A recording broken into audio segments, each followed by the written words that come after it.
All right, first up, let's start strong. Douglas MacArthur walks in with pure main character syndrome. He has that energy of someone who genuinely believes he's the smartest person in every room and honestly acts like it too. He made his name running the Pacific Theater in World War II, then decided the Korean War needed extra seasons like it was his personal Netflix show. Truman eventually pulled the plug and fired him for it. MacArthur treated the entire army like a stage built just for him. He was the kind of commander people complained about quietly but never stopped fearing. His "I shall return" line was an all-time flex. That aura traveled across oceans and timelines. Extending the Korean War was not, but the presence was undeniable and the ego was legendary. S tier. George S. Patton is not a man. He's a genre. Loud, aggressive, unapologetic, and somehow terrifyingly effective. This guy treated war like a gladiator movie and cast himself as the lead who never shuts up and never backs down. He was a walking meme before the internet even existed. Loud for no reason, violent by default, and somehow insanely good at his job. Yeah, he slapped soldiers, which is objectively wild and absolutely not okay. But then he'd execute tank warfare so clean it shut everyone up. That's why people tolerated him. Results. His march through Europe felt unstoppable, fast, loud, and reckless in a way that worked. God tier. Now let's slow things down a bit. Dwight D. Eisenhower is pure calm competence. This is dad energy in uniform. The kind of general who looks at chaos and says, "Yeah, I've got this," while casually planning the largest military coalition in history. He had over 20 countries working together, all with different egos, complaints, and priorities. Somehow, he kept them aligned and won the war without losing his mind. Then he just casually left the military and became president, because apparently that was the next logical step. Winning World War II while making it look easy is his peak aura moment. He's solid, reliable, and never trying too hard. Basically, the calm dad of generals, A tier. William Tecumseh Sherman is not here to negotiate. This is the commander who looked at war and said, "Let's make this so painful nobody ever wants to try again." Sherman didn't care about being liked. He cared about ending the war by making it unbearable. His tactics weren't subtle. They were brutal and intentional. People feared him. People hated him, and that was the point. Sherman understood that winning wasn't just physical, it was mental. He made the South feel war in a way they couldn't ignore or romanticize. War is hell, and he made sure everyone felt the heat. S tier. Now, let's take a breath. Omar Bradley is basically the anti-Patton. No shouting, no ego explosions, no dramatic speeches.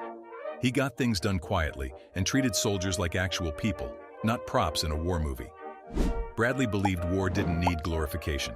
He gave it a human face. He's the kind of commander who would calm you down mid-crisis and then actually fix the problem. His aura peak is keeping everyone steady during World War II without theatrics. The vibes are wholesome, but not internet-breaking. B tier. This is a quiet comeback story. Matthew Ridgway is the definition of fixing a mess without making a speech about it. He walked into the Korean War when things were falling apart and calmly turned it around like it was just another bad Monday at work. This is the guy who looks half asleep, grabs a coffee, and somehow saves the entire operation. No ego, no drama, just competence. Soldiers trusted him because he had their backs and didn't treat them like expendable pieces. Fixing the Korean War situation without drama is his defining moment.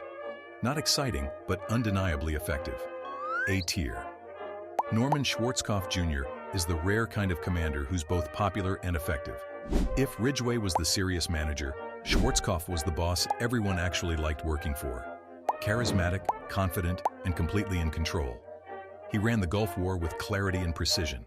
Clear objectives, clean execution, minimal American casualties. No unnecessary drama. No ego-fueled chaos, just results.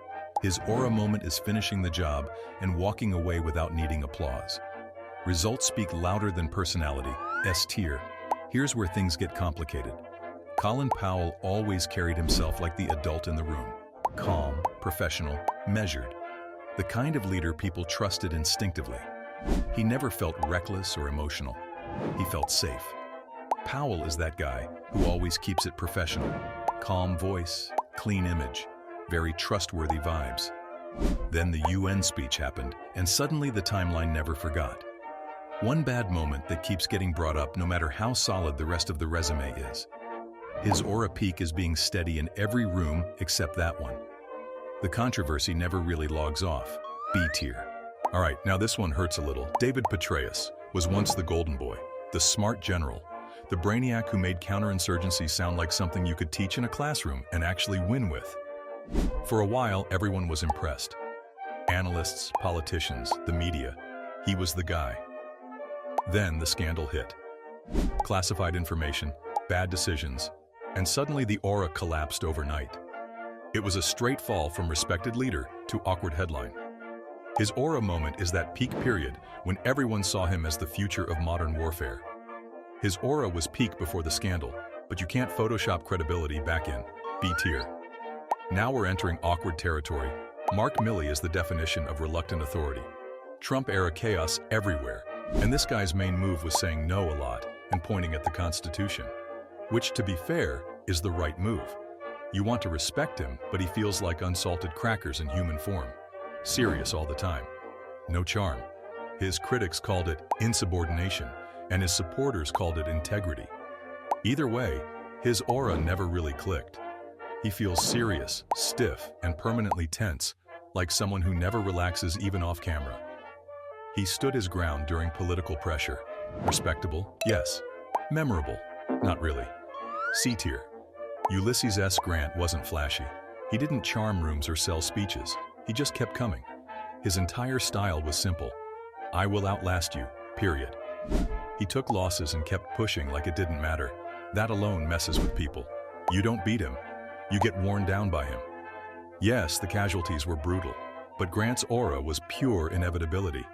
He believed victory came from pressure and endurance, not style points. Once he locked in, there was no escape. He grinded through the Civil War until the other side had nothing left. This is unstoppable energy. Not pretty, but impossible to ignore. A tier. This is where it gets uncomfortable. Curtis LeMay has horror movie energy.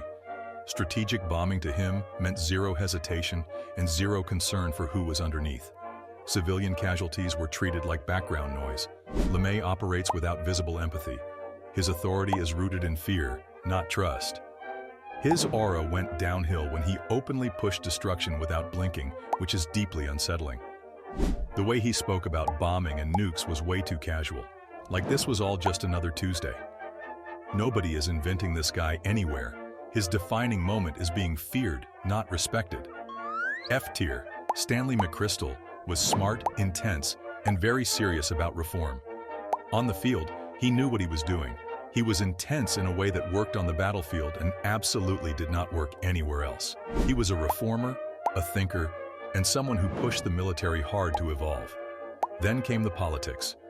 Trash-talking civilian leadership might feel honest, but it's also how you speedrun getting fired. One interview, a few comments, and the whole career unraveled fast. He went viral and got fired immediately. He peaked at war, sunk at politics. Military skill 100, social awareness 0. A tier. It's your turn now. Drop your hot takes in the comments and tell me who I overrated or completely disrespected. If this made you laugh, cringe, or just enjoy the chaos, hit like, subscribe, and turn on the bell. Now let's see your rankings. I'm ready to argue.